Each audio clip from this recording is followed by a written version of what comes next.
আজ ২৯ এপ্রিল ২০২২ খ্রিস্টাব্দ ১৬ বৈশাখ ১৪২৯ বঙ্গাব্দ শুক্রবার।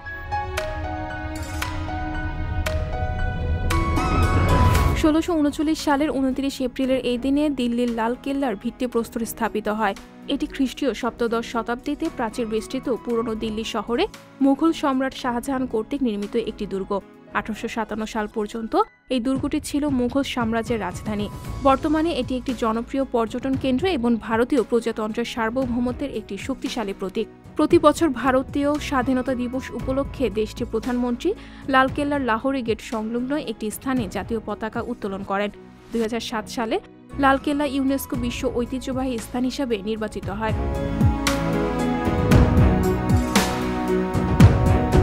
১৯৯৭ সালের ২৯ এপ্রিলের এই দিনে চীনের কাছে হংকংকে ফিরিয়ে দেয় ব্রিটেন। এরপরই হংকংয়ের ছোট নতুন সংবিধান তৈরি হয়।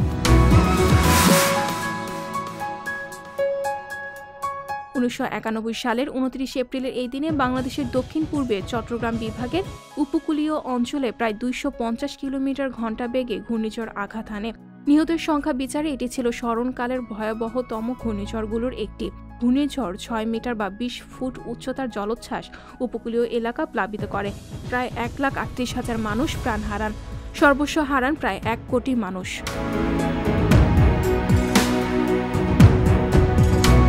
১৯১৯ সালের ২৯ এপ্রিলের এই দিনে বিখ্যাত ভারতীয় তবলাবাদক ওস্তাদ আল্লাহ রাখা খানের জন্ম হয়।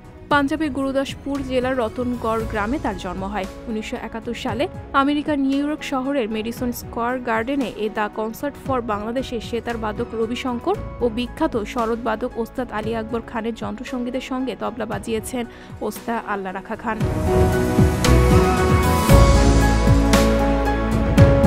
২০২০ সালের ২৯ এপ্রিলের এই দিনে ভারতীয় চলচ্চিত্র অভিনেতা ইরফান খানের মৃত্যু হয়।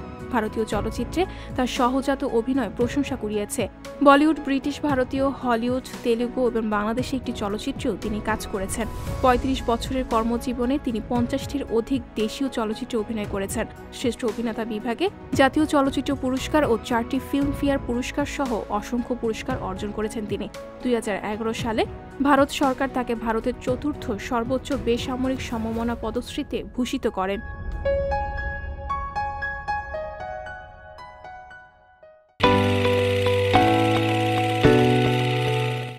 সংবাদ, ফিচার ও অনুষ্ঠানের জন্য ভিজিট করুন সংবাদ প্রকাশের ওয়েবসাইট এবং যুক্ত থাকুন ফেসবুক পেজ ও ইউটিউব চ্যানেলের সঙ্গে।